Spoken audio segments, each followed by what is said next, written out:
Un cordial saludo. En el referente trabajo estaremos hablando sobre la responsabilidad contractual del Estado y sus implicaciones. Entre los integrantes tenemos a la señorita Karely Berrío, Angeli Mercado y Andreina Olier.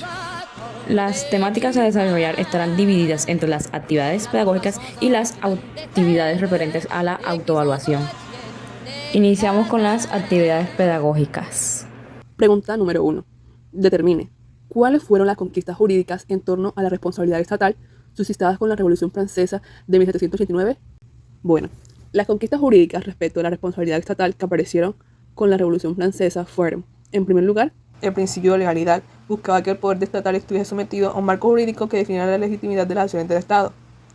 La responsabilidad del Estado. Se reconoce la obligación del Estado de asumir la responsabilidad por sus acciones a través de la actividad judicial. Principio de culpa del amo o el patrón.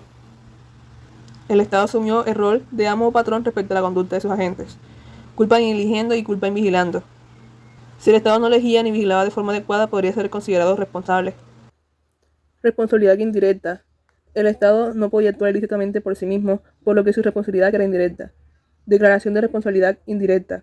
Esta declaración representó un avance, puesto que la hacienda pública debía asumir las consecuencias económicas de los daños causados.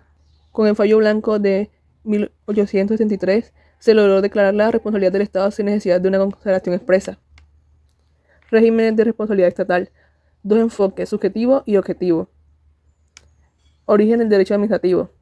El fallo blanco marcó el surgimiento del derecho administrativo con un régimen específico de responsabilidad estatal, diferenciándolo de las normas del derecho civil. Pregunta número 2. Realiza un paralelo entre la responsabilidad estatal antes de la Revolución Francesa y después de esta. El paralelo que podemos realizar en torno a la responsabilidad estatal antes y después de la Revolución Francesa es que antes de esta existía la irresponsabilidad estatal, basada en un principio de soberanía absoluta, donde el rey era el máximo soberano, siendo omnipotente en la aplicación de su poder, puesto que su alcance legislativo descendía de la divinidad, siendo un poder absoluto, absolutamente irresponsable. En su contraparte, después de la Revolución Francesa, comienza con el precedente de que el Estado es responsable de sus actuaciones, trayendo a la luz el principio de legalidad, el cual menciona que la legislación y el poder deberían estar sometidos a un marco jurídico previamente establecido. Ante los daños causados por el desarrollo de la actividad vinculadas al Estado, la responsabilidad de daño no se le imputaba al Estado, sino a la gente que estaba realizando la operación. Por ende, el Estado se le ausentaba la responsabilidad.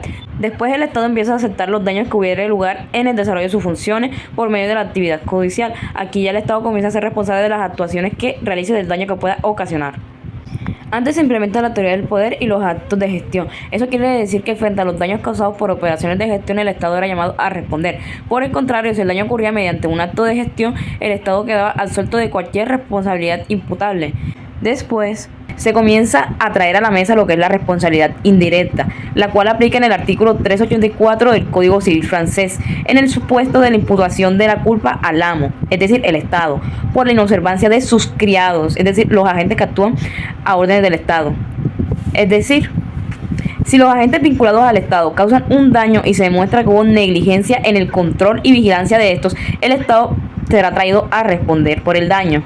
Ok, entonces, el siguiente punto o ítem a tratar es el número 3, el cual dice, determine los momentos en forma general en torno al establecimiento de la responsabilidad del Estado en materia judicial, teniendo en cuenta que de manera genérica se abordaron las ventajas y desventajas de la responsabilidad directa e indirecta del Estado.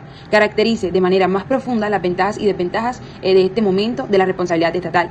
Para dar respuesta a este cuestionamiento, nosotros lo dividimos en los momentos más importantes. Primero está el régimen de responsabilidad indirecta antes y después de 1939. Antes de 1939, la responsabilidad del Estado y otras personas jurídicas, tanto de derecho público como de derecho privado, se fundamentaba en un modelo de responsabilidad indirecta. Este enfoque se apoyaba en los principios de culpa in eligiendo y culpa in vigilando. El segundo fue después de 1939. La aplicación de la responsabilidad indirecta comenzó a experimentar cambios. Se dejó de aplicar de manera sistemática en ciertos fallos, pero es cierto que se continuó reconociendo su validez. El segundo es el régimen de responsabilidad directa. A partir de 1939 se consolidó el régimen de responsabilidad directa, estableciendo que la persona jurídica y sus agentes debían ser considerados como uno solo, una unidad inseparable en términos de responsabilidad. Esto significó que cuando un funcionario representante de una entidad pública o privada cometía un acto culposo en el ejercicio de sus funciones, la propia persona jurídica debía asumir la responsabilidad de manera directa. establecimos las ventajas y desventajas para el régimen de responsabilidad directa e indirecta.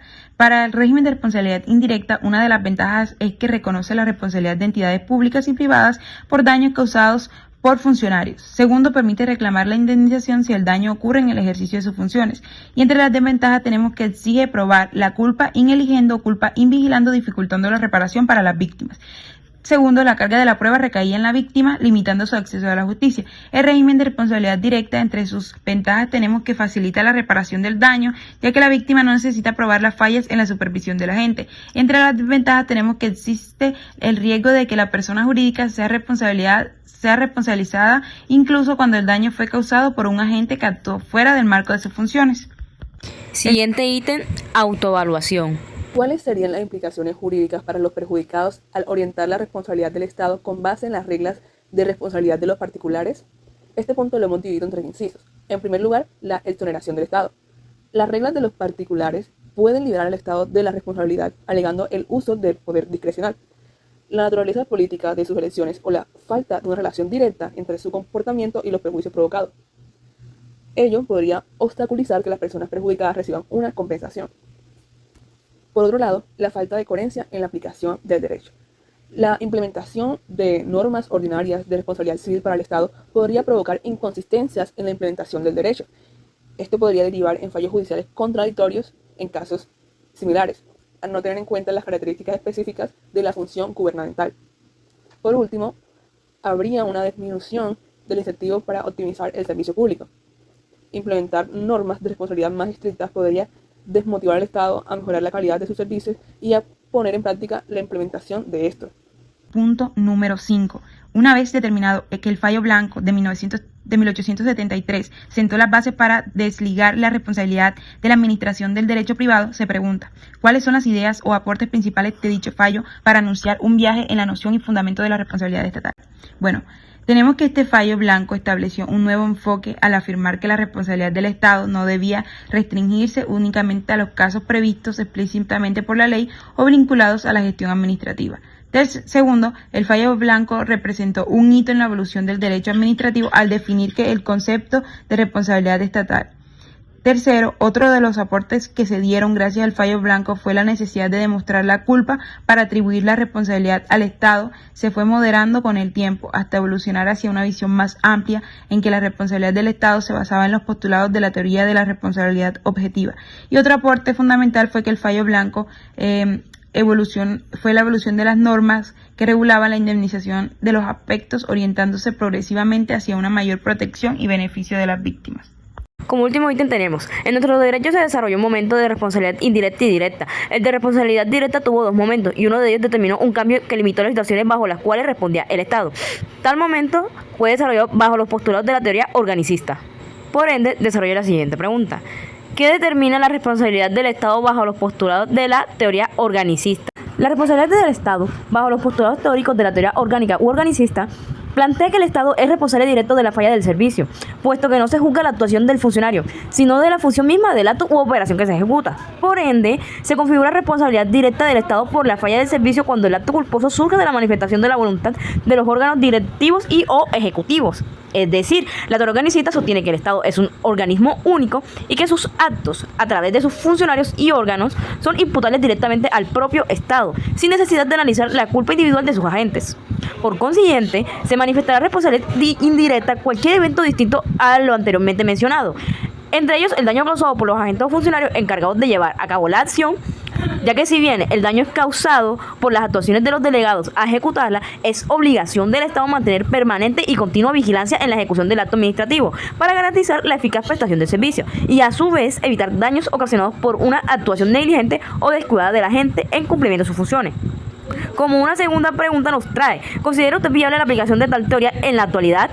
En Colombia, la responsabilidad del Estado se basa en el artículo 90 de la Constitución, que establece que el Estado debe responder patrimonialmente por los daños antijurídicos causados por la acción o omisión de las autoridades públicas. Sin embargo, este esquema no es completamente organicista, ya que también incorpora teorías como la de la falla del servicio, el daño especial y el riesgo excepcional. La teoría organicista, que considera que al Estado como una entidad homogénea y centralizada no es viable en el contexto actual, ya que nuestro modelo combina criterios objetivos y objetivos, y el Estado opera a través de entidades descentralizadas y autónomas. Aplicar solo la teoría organicista implicaría no analizar las circunstancias de cada caso y disminuiría la responsabilidad estatal directa, lo que limitaría la exigencia de responsabilidad individual y afectaría los mecanismos de control y sanación en el Estado. De cada